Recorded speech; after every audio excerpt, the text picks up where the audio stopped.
ابھی میرے سامنے ایک کیس آیا ایک نوجوان کا. وہ نوجوان دیندار ہے ماشاءاللہ, نیک پرہیزگار ہے اور اچھی جاب ہے اس کی, ٹھیک ٹھاک کما بھی رہا ہے, اپنے والدین کو خوش رکھا ہوا ہے اس نے ہر لحاظ سے. اب والدین کو ایسی اولاد کی قدر کرنی چاہیے. اس زمانے میں جو کما بھی رہا ہو, شپ پہ ملازمت ہو اس کی, باہر ملک جاتا ہو, عیاشی سے بچا ہوا ہو, نیک پرہیزگار, گھر آ کے سارا کیا کمایا والدین کی خدمت میں ڈال دیتا ہو, تو قدر کرنی چاہیے. لیکن ہوا کیا, ابا کو ایک لڑکی پسند آئی اپنی بہو بنانے کے لیے, بیٹے پر دباؤ کہ یہاں شادی کرو. اب بیٹے کو پسند نہیں آ رہی, وہ بیٹا کہہ رہے نہیں, ابا کہہ رہے کرو. اب اس کو تانے کہ تم نمازی ہو, تم پرہیزگار ہو. میرے سامنے کیس آیا, میں نے کہا یہ تو زیادتی ہے بھائی. ٹھیک ہے, اب ایک آدمی نمازی بن گیا اور اب ماں باپ کا اتنا فرما بردار بن گیا, تو والدین بھی اس کا ناجائز فائدہ نہ اٹھائیں کہ زبردستی اس کی وہاں شادی کرا رہے ہیں جہاں وہ خوش نہیں ہے. اس کا نتیجہ کیا نکلے گا؟ جب شادی خوشی سے ہی نہیں ہوگی تو وہ لڑکی ابا کی بہو تو اچھی بن جائے گی, مگر بیٹے کی اچھی بیوی, بیٹے کو محبت ہی نہیں ہوگی. ایسے کئی واقعات سامنے آئے ہیں کہ والدین نے زبردستی شادی کرا دی اپنے اولاد کی, بیٹے کی وہیں کرنا ہے تو نے, بیٹے کا بالکل بھی دل مائل نہیں ہے. نتیجہ کیا نکلا؟ شادی ہو گئی اور 6-7 مہینے کے بعد عذاب بن گئی دونوں کی زندگی. تو اس لیے بھائی والدین سے بھی گزارش ہے کہ وہ یہ بھی دیکھیں کہ اللہ نے ہمارے حقوق کا دائرہ بھی کہاں تک رکھا ہے. سمجھ میں آ رہی ہے بات کہ نہیں آ رہی؟ شاید میں ٹی وی میں آ رہا ہوں بھائی, ٹی وی میں تو نہیں آ رہا میں. آپ لوگ ایسے لگ رہا ہے آپ کے انداز سے کہ جیسے میں ٹی وی میں آ رہا ہوں. تو والدین کو بھی تھوڑا سا ان چیزوں میں خیال کرنا چاہیے. ایک خاتون ہے, وہ اپنی بیٹی پہ دباؤ ڈال رہی ہیں کہ فلاں لڑکے سے شادی کرو, فلاں سے نہیں کرو. اب وہ اتنا اس پہ دباؤ ڈالا ہوا, وہ فلاں لڑکے سے نہیں کرنا چاہ رہی, اس کو دوسرا لڑکا پسند ہے کہ میں ادھر کروں گی.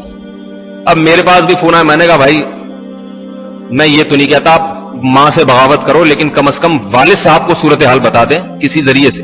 لڑکی خود والد کو نہ بتائے مجھے وہ والا زیادہ اچھا لگ رہا ہے, یہ ذرا حیا اور شرم کے تقاضوں کے خلاف کسی ذریعے سے والد صاحب کے کان میں ڈلوا دو کہ ابا یہ والا نہیں وہ والا. یاد رکھو لڑکی کے لیے بھی یہ مسئلہ ہے. نبی صلی اللہ علیہ وسلم نے ترغیب دی ہے کہ لڑکی جہاں چاہتی ہے تو پہلی ترجیح اس کی چاہت کو دینا چاہیے. حدیث سے ثابت ہے یہ.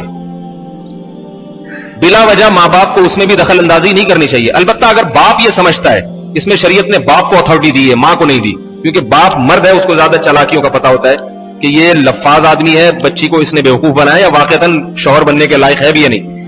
تو باپ کو اعتماد میں لینا ضروری ہے. اور باپ اگر یہ سمجھتا ہے کہ میری بچی جہاں نکاح کرنا چاہتی ہے اس میں کوئی واضح خرابی نہیں ہے, تو باپ پر لازم ہے کہ اس کو مسترد نہ کرے. وہ سمجھ میں آ رہی ہے بات؟ نبی صلی اللہ علیہ وسلم کے پاس اس قسم کے جب کیس آتے تھے تو آپ صلی اللہ علیہ وسلم لڑکی کی رائے پر فیصلہ فرماتے تھے. جیسے حدیث میں آتا ہے کہ ایک صحابی نے کا جب انتقال ہوا تو انہوں نے اپنے بھائی کو اپنی بچی کا ولی بنا دیا.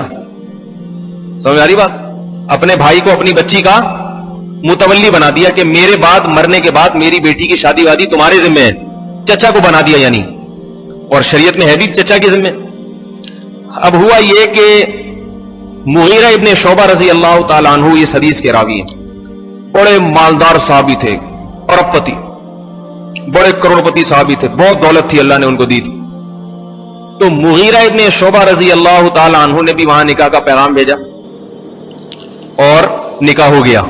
یعنی نکاح کا مطلب فضولی کا نکاح, فضولی کا کسی نے نکاح کرا دیا, ابھی لڑکی سے باقاعدہ پوچھا نہیں گیا. حضرت مغیرہ سمجھ لگے ہاں بھائی یہ صحیح ہے, بھائی ہو گئی میری شادی, بڑے خوش. لڑکی کی ماں جو تھی, لڑکی کا رجحان کسی اور طرف تھا, وہ جس کی طرف تھا وہ غریب صحابی تھے, مگر لڑکی کا رجحان اس کی طرف تھا.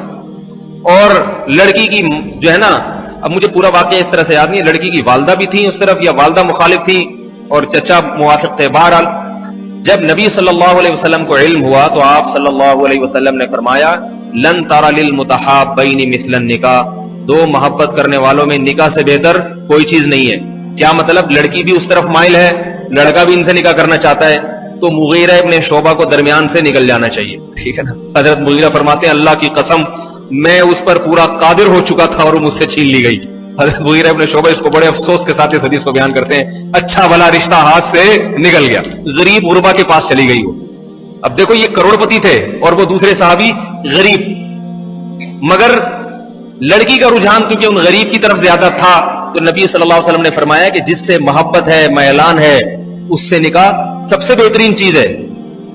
اس لیے اس حدیث کے تحت علماء نے لکھا ہے کہ کسی میں عشق اور معاشقہ پیدا ہو جائے تو اس عشق کا سب سے بہترین حل ہے ان کی شادی کرا دو. خانقاہ میں تو آدھی بات بتائی جاتی ہے نا کہ عشق کا سب سے بہترین حل کیا ہے؟ محاسبہ کرو، مراقبہ کرو، ضربے لگاؤ، ہٹاؤ اس کو وہاں سے، چلے کے لیے بھیج دو، 4 مہینے کے لیے بھیج دو، پھر بھی نہ آئے تو کباب پراٹھے چھڑوا دو. ہے بھائی، کباب پراٹھے چھڑوا دو. اس کی یہ اندر توانائی آ رہی ہے تو عشق کی آگ بھڑک رہی ہے، چھڑوا دو سب کچھ. پودینے کا پانی پلایا کرو صبح صبح اس کو، اور جناب ہرا دھنیا اور یہ گوشت موش چھوڑ دو، ہرا دھنیا کھلاؤ اس کو. پھر بھی نہ آئے تو بس وہ خانقاہ میں پھر بٹھا دو اس کو. وہ سب صحیح ہے اپنی جگہ، لیکن نبی صلی اللہ علیہ وسلم نے کیا ترغیب دی؟ بھائی ایک جو معشوقہ ہے نا، اس صاحب کو جس لڑکی سے عشق ہو گیا، نکاح کا پیغام بھیج دو. ٹھیک ہے، لڑکی کے باپ، بھائی ایسے ہو گیا، یہ صاحب بڑی مہربانی ہوگی آپ کی. اگر وہ مان لے نکاح کرا تو یہ ان سارے بکھیڑوں کی ضرورت ہی نہیں رہے گی. اور آپ نے فرمایا لن ترى للمتحابین مثل النکاح، ایسے محبت کرنے والوں میں نکاح سے بہتر کوئی چیز نہیں ہے. یہ ان کا نکاح بہت اچھا کامیاب ہوگا، ان کا نکاح سب سے زیادہ کامیاب ہوگا. مجھے کسی نے کہا کہ محبت کی شادی ناکام ہوتی ہے. میں نے کہا اس کا مطلب یہ نفرت کی شادیاں پھر بہت کامیاب ہوتی ہوں گی. مطلب ہے کہ جہاں بہت نفرت ہے، دل نہیں چاہ رہا دیکھنے کا، وہاں شادی کرو. تو بعض چیزیں مشہور ہو جاتی ہیں، مگر میری عادت ہے، میں اس کا التزام کرتا ہوں کہ میں جب ممبر پہ بیٹھ کے بات کروں تو وہ بات جو اللہ رسول کی جو آتھینٹک ہے، صحیح احادیث سے، کیونکہ یاد رکھو محمد صلی اللہ علیہ وسلم کی تعلیمات جیسی تعلیمات کسی کی نہیں ہو سکتی. ہم اگر کوئی اپنی طرف سے کوئی تجزیہ کرتے ہیں نا، اس میں 10 غلطیاں ہوتی ہیں. اس میں ہمارے جذبات بھی ہوتے ہیں، ہمارے احساسات بھی ہوتے ہیں. اور نبی جو بات کریں گے اس میں کسی کے جذبات احساسات نہیں ہیں، بلکہ وہ انسان کی فطرت اور نیچر کے مطابق بات کی جا رہی ہے. تو اللہ تعالیٰ نے مرد اور عورت کو ایک دوسرے کے لیے تو بنایا ہے، اس لیے تھوڑی بنایا کہ ایک دوسرے سے بھاگیں اور خانقاہوں میں بیٹھ کے جو ہے نا وہ نفرت پیدا کریں دل کے اندر. خانقاہوں کا وجود بھی ضروری. تو اصل یہ ہے کہ بھائی اس لیے ایک دوسرے کی طرف رغبت رکھیے تاکہ میاں بیوی بن کے زندگی گزاریں، اور یہ کامیاب ہے.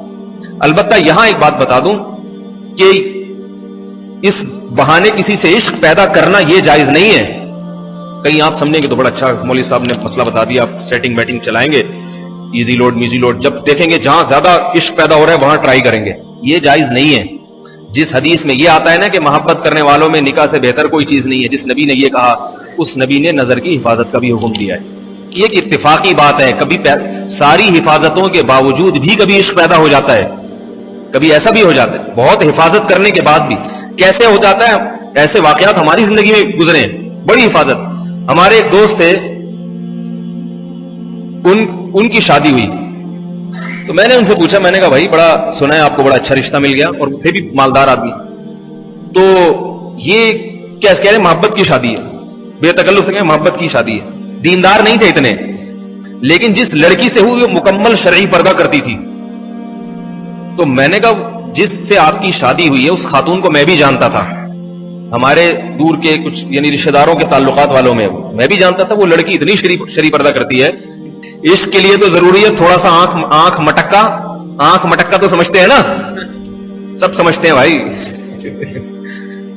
تو یہ کیسے ہو گئی شادی؟ اتنی سخت پردہ کرنے والی لڑکی دیکھ کیسے لیا؟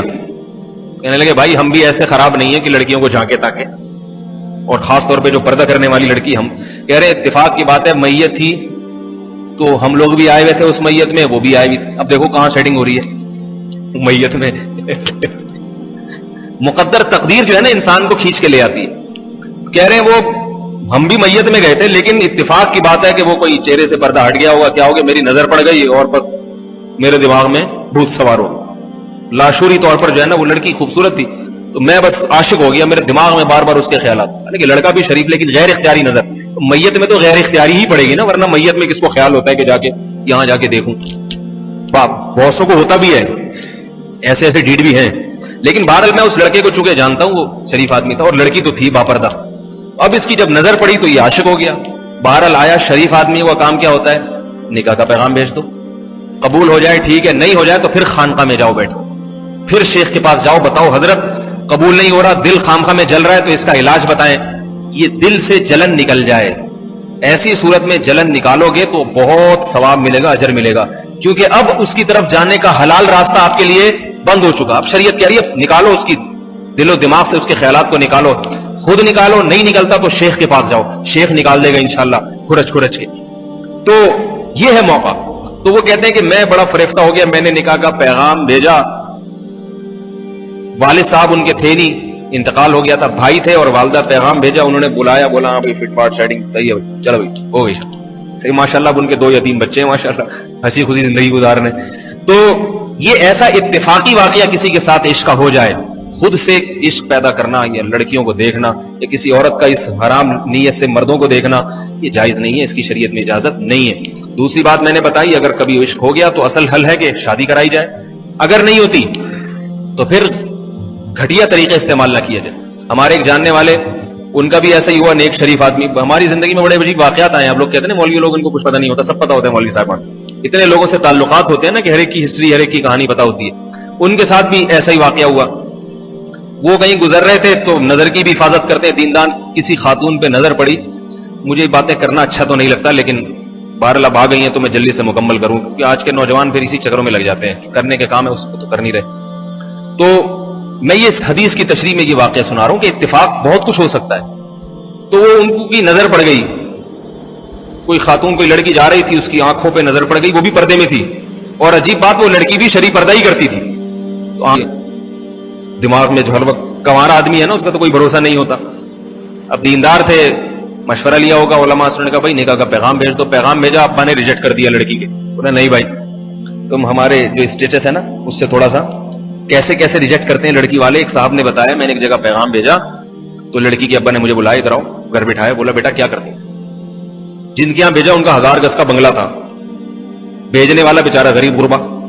تو وہ بھیجنے والا مجھے خود بتا رہا ہے, جس نے پیغام بھیجا اس نے مجھے خود بتایا, یہ واقعہ خود سنا رہا ہے, اور بڑی عمر میں سنا رہا ہے, 60 سال کی عمر میں یہ واقعہ سنا رہا ہے کہ جب میں نے پیغام بھیجا تو لڑکی کے والد نے مجھے بٹھایا اور کہا بیٹا کیا کرتے ہو. میں نے کہا جی میری صدر میں دکان ہے.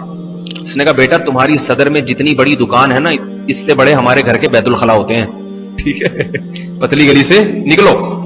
کہہ رہے بڑا ذلیل ہوا, لیکن یہ لڑکا بڑا ہینڈسم. تو وہ لڑکی جس کے لیے پیغام بھیجنے کے لیے آئے, یہ بھی عاشق ہوئے تھے اس خاتون پہ, لڑکی پہ. تو اب لیکن شریف آدمی, شریفوں کی طرح پیغام بھیجا. لڑکی کے ابا نے جب نکال دیا تو چپ کر کے آ گئے, بیٹھ گیا, بھائی ٹھیک ہے بھائی نہیں ہو سکتا. انسان کو عمل الانسانی ما تمنا, قرآن کہہ رہے جو چاہو گے ساری تمنائیں تھوڑی پوری ہوں گی تمہاری دنیا میں. دنیا تو بہت کم تمنائیں پوری ہوتی ہیں, اصل تو آخرت ہے. دنیا میں سب کچھ پورا ہو جائے تو جنت اور دنیا میں فرق کیا ہو گیا بھائی. مسلمان بڑی سے بڑی مصیبت کو صبر کر لیتا ہے یہ سوچ کے کہ بھائی دنیا خواہشات کے پوری ہونے کی جگہ نہیں ہے, ہو گئی ٹھیک ہے, نہیں ہوا اس میں صبر ملے گا, صبر کروں گا تو وہ صبر تحمل کے ساتھ گھر میں بیٹھ گئے, بھائی میرے مقدر میں نہیں ہے, بس ختم, خوش ہو گئے, ٹھیک ہے بھائی. تھوڑے دن تک دل جلتا ہے, پھر ختم ہو جاتا ہے. لیکن ان کے صبر کا بدلہ ان کو یہ ملا کہ وہ خاتون نے جن کے یہاں پیغام بھیجا تھا, اس نے بھی کہیں ان کو دیکھ لیا جب بیٹھک میں بیٹھے ہوئے تھے. اس کو پتا تھا کہ میرے لیے آیا ہوا ہے, تو وہ اس نے کہا میں دیکھ تو لوں, ابا ایسا نہ ہو کہ عجیب سے کسی آدمی کو پکڑا دیں مجھے. اس نے دیکھا تو وہ, اب یہ صاحب کہہ رہے ہیں کہ اس خاتون کو رات میں خواب بھی میرے ہی آنے لگے. یہ تو بعد میں پتا چلا نا جب شادی ہو گئی, خواب بھی آ رہے ہیں, دن میں بھی خواب, رات میں بھی. کوئی سفلی کر دیا, کیا ہو گیا بھائی, کیوں, کافی پریشان. ابا یہ بیٹی کو کیا ہو گیا میری. تفتیش کی تو پتا چلا کہ جن صاحب کو ابا نے گھر سے نکالا ہے وہ ان کے دماغ میں گھس چکے ہیں. جب ابا نے بیٹی کی یہ حالت دیکھی تو تنگ آ کے پھر جا کے کہا بھائی یہ لے جا بھائی شادی. جب یہ مجھے واقعہ سنا رہے تھے, میرا خیال ہے 7 یا 8 بچے تھے ان کے, اور 2 بچے ان کے میرے شاگرد جامعۃ الرشید میں پڑھ رہے تھے, ٹھیک ہے, جامعۃ الرشید میں. تو میں یہ عرض کر رہا ہوں کہ یہ جو حدیث میں آتا ہے نا کہ محبت ہو جائے تو نکاح کرو, تو یہ اتفاقی طور پر کہیں ہو جائے. تو وہ لڑکے نے جو پیغام بھیجا, ابا نے جب مسترد کیا تو پتا چلا کہ وہ لڑکی کے والد کے پاؤں میں جا کے گر گیا. حضرت بڑی مہربانی ہوگی, خدا کے لیے نکاح کر دیں.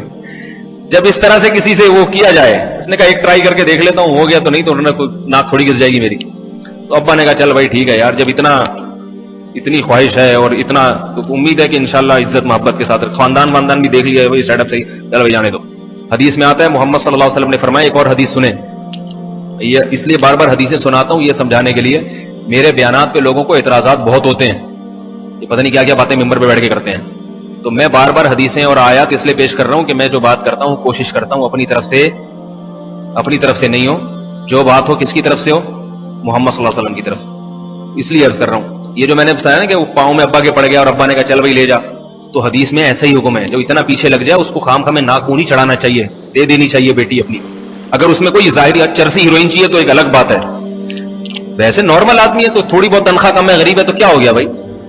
تو حدیث میں آتا ہے اذا خطب الیکم من ترضون دینہ وخلقہ فزوجوہ، جب تمہاری طرف کوئی نکاح کا پیغام بھیجے جس کے دین اور اخلاق سے تم خوش ہو، مطمئن ہو. اخلاق سے مراد عادات، خاندان کا جو ہوتا ہے نا، بعض خاندان میں بڑی گھٹیا سوچ کے ہوتے ہیں، گالم گلوچ اور الٹی سیدھی باتیں کرنے والے اور فحش طبیعت کے لوگ ہوتے ہیں. ایسا نہ ہو، خاندانی لحاظ سے اچھے لوگ ہوں.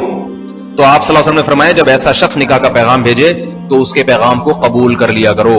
خام خام مسترد، کیسے کیڑے نکال کے اس کو مسترد کرتے ہیں، ایسے عجیب باتوں کو بنیاد بنا کے، ذرا سی باتوں کو. تو آپ صلی اللہ علیہ وسلم نے فرمایا ایسا نہ کرو. الا تفعلوه، اگر تم اس کے پیغام کو مسترد کرو گے، تکن فتنۃ فی الارض وفساد کبیر، زمین میں بہت بڑا فتنہ اور فساد ہوگا. کیا فتنہ ہوگا؟ کہ اسے اپنے مطلب کی نہیں ملے گی، پھر وہ ایسی جگہ ممکن ہے کرے جس سے اس کو محبت نہ ہو، وہاں بھی طلاق. اور اس لڑکی کو ممکن ہے اتنی محبت کرنے والا نہ ملے، اس کو ایسا ملے جس کو ابا نے کان پکڑ کے کرا دی ہو. ٹھیک ہے، نہ اس کا فائدہ نہ اس کا فائدہ. اس طرح جب معاشرے میں عام رواج ہو جائے گا تو کیا ہوگا؟ فساد. اور پھر اس میں لڑکیوں کی شادیوں میں تاخیر بھی ہوگی. جو لڑکی کو پسند کر رہا ہے آپ اس سے کر نہیں رہے، اور لڑکی جس کو پسند کر رہی ہے یا ابا جس کو پسند کر رہے ہیں وہ یہاں کر نہیں رہا شادی. خام خامے تاخیریں ہوگی نکاح میں. اس لیے آپ صلی اللہ علیہ وسلم نے اس معاملے میں ترغیب دی ہے کہ جب کوئی ایسا نکاح کا پیغام بھیجے جس کے دین اور اخلاق سے تم مطمئن ہو تو یہ پیغام قبول کر لیا کرو، خام خامے مسترد